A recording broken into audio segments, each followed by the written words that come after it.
బ్రిటన్లో breaking news చూస్తున్నాం. మాజీ మంత్రి అంబటి రాంబాబును కస్టడీకి ఇవ్వాలంటూ కోర్టులో పిటిషన్ దాఖలు చేశారు నల్లపాడు పోలీసులు. ఈ పిటిషన్ పై ఇవాళ గుంటూరు కోర్టులో విచారణ జరగబోతుంది. దీంతో గుంటూరు కోర్టు అంబటిని కస్టడీకి ఇస్తుందా లేదా అన్నది ఇప్పుడు ఆసక్తికరంగా మారింది.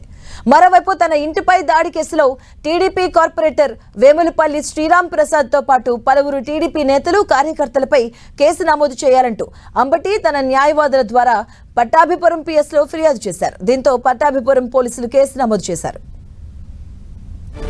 ఇదే అంశానికి సంబంధించిన పూర్తి అప్డేట్స్ మా కరెస్పాండెంట్ నాగరాజు అందిస్తారు. నాగరాజు, మాధవి పోలీస్ కస్టడీకి సంబంధించిన వ్యవహారంలో కూడా గత శనివారం రోజు అరెస్ట్ చేసిన అంబటి రాంబాబుని విషయంలో కూడా ఈ రోజు అతను విచారించాలని చెప్పేసి కూడా కస్టడీకి ఇవ్వాలని చెప్పేసి కూడా గుంటూరు కోర్టులో నల్లపాడు పోలీసులు కూడా కేసు వేయడం జరిగింది. దీనిపై కూడా ఈ రోజు మధ్యాహ్నం నుంచి కూడా విచారణకు వచ్చే అవకాశం అయితే ఉంది. మరోవైపు అంబటి రాంబాబుకు సంబంధించిన వ్యవహారంలో అతని ఇంటి మీద కార్యాలయం మీద దాడి చేసిన ఘటనలో కూడా ఆ పట్టాపురం పోలీసులు కూడా ఇప్పటికే ఫిర్యాదు చేయడం జరిగింది.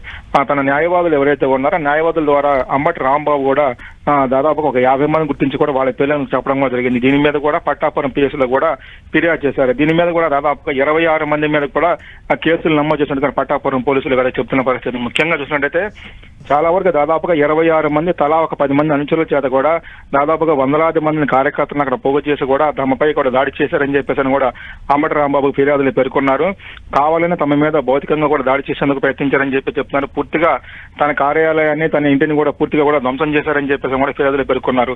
ముఖ్యంగా కావాలని చెప్పేసి తన ఆ లడ్డు తిరుమల లడ్డు విషయంలో ఏదైతే ఉందో ఆ బ్యానర్ ని తీసేయాలని చెప్పేసి తను చెప్పడం జరిగిందని. దీనిపై కూడా మహిళ అక్కడ తన మీద కూడా దోషణ పాల్పడంతో కూడా అక్కడి నుంచి నేను వెళ్ళానని చెప్పేసి ఆ సమయంలోనే నేను ఇటువంటి దానికి పాల్పడ్డానని చెప్పేసి కూడా అంబటి రాంబాబు చెప్పడం జరిగింది.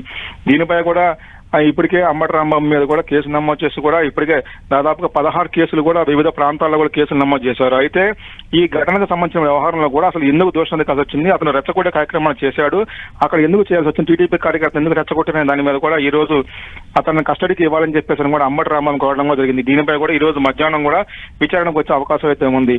ఇప్పటికే దాదాపు 26 మంది మీద కూడా పట్టాపురం పిఎస్ లో కూడా కేసు అయితే నమోదు చేసిన పరిస్థితి ఉంది. వీళ్ళందరినీ కూడా త్వరలో అరెస్ట్ చేస్తామని కూడా పోలీసులు చెబుతున్న పరిస్థితి ఉంది.